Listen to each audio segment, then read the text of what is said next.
But let's get to things that's actually going to happen on the field, like regular season things. All right, let's talk about it, sir.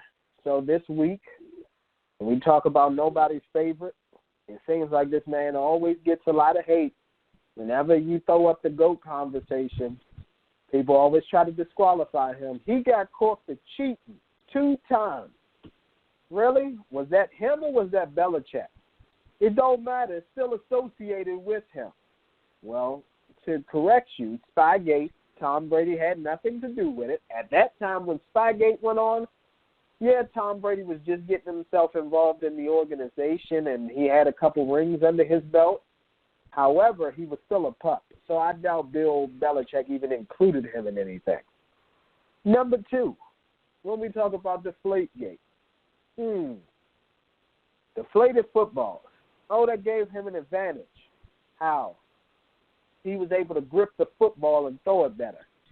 Okay, so you're telling me out of this happened in his 15th season of the league, so miraculously a grown-ass man who's gone through puberty, who's produced semen to create children, and amongst other things, all of a sudden, magically, he just decides on his 15th season against you, essentially a young buck QB, and Andrew Luck, and it's been proven that most dome teams can't even perform well in the freezing cold.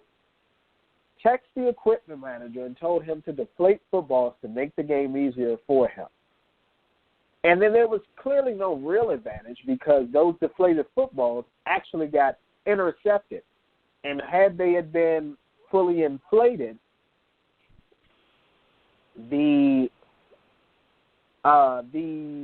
defensive back may not have caught it. But okay, it is what it is.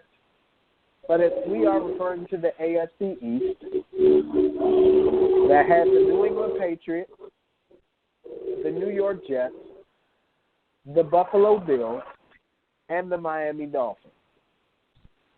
So, Mr. Jones, how do you see this division stacking up, or would you like for me to go first, sir? I'd like for you to go first. You already warmed up. I appreciate it. So, first off, let's just go ahead and get this out the way.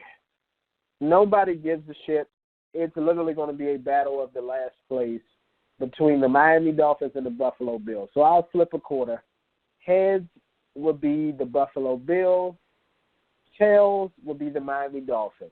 And I actually have me a Buffalo nickel that I'm going to flip. So if you all would give me a brief second, I'm going to flip the coin really quickly. Yeah, tails. No, what do you know? It landed on the Buffalo. So I don't know if that's a tails or a head, whatever may have you.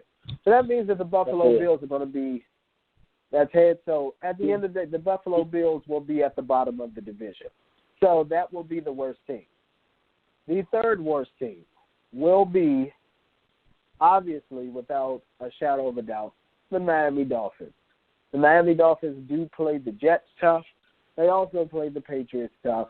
And they usually steal a game from the Patriots out of the entire season. They do. I don't know if it's for Vegas purposes or if they just match up well in causing havoc for Tom Brady going into the playoffs. But usually the Dolphins are able to steal a game from the Patriots each, not every year, but every couple years so often. They're able to steal a game. So we have the Miami Dolphins coming in at number 3. Number 2, who do we have? The New York Jets, of course. They've made some improvements in the offseason, picking up Le'Veon Bell. Their defense has always been decent. They don't have a terrible defense. And they have Sam Darnold, who is up and coming. And number 1, which shouldn't be a surprise to anybody, and let me just make this also very clear, that the 3 teams that I just named in the AFC East will not see a playoff wild card spot. The New York Jets, you're not going to the playoffs this year. I don't care what you say. You're not going. Number 1, and which will be the only team representing that division, which has seemed to be the case for the last I don't know, 5 to 7 years or so, or 10 years, will be the New England Patriots. Tom Brady and those guys, to me, will go 12-4 this year. And I see the New England Patriots walking away with that division. Mr. Jones? No, my list is a little bit different. I think number 4, rounding out to the bottom of the division, will be the Buffalo Bills. Look forward to another 5-11, 6-10 season. Number 3, I actually got the Jets being at number 3. I got the Jets going 8-8. I mean, I like the improvements and stuff they're doing. I think Le'Veon's going to have a great season, but Sam Darnold got something to prove to me before I will give that team the edge or the nod. I still think they're like a year or two away, even though they have been a year or two away forever. But I think they're like a year or two away from contention. Number 2, I actually got the Miami Dolphins, shocking a lot of people for having a winning record this season. I mean, they proved they have a great defense. They have one of the best cornerbacks in the league in Xavier Howard. Also, they always had a nice pass rush.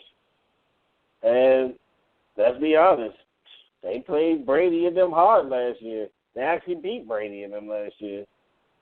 And that's not an easy task. They were threatened for a wild card, but do they make a wild card? I don't know as of right now. But number 1, run away with the division, 12-4, 11-5 like last year. It's going to be the Patriots, and I think the Dolphins are going to go 9-7. I think the Jets is going to go 8-8, and I got the Bills at the bottom going 5-11. Wow. 4. Okay. Mm-hmm.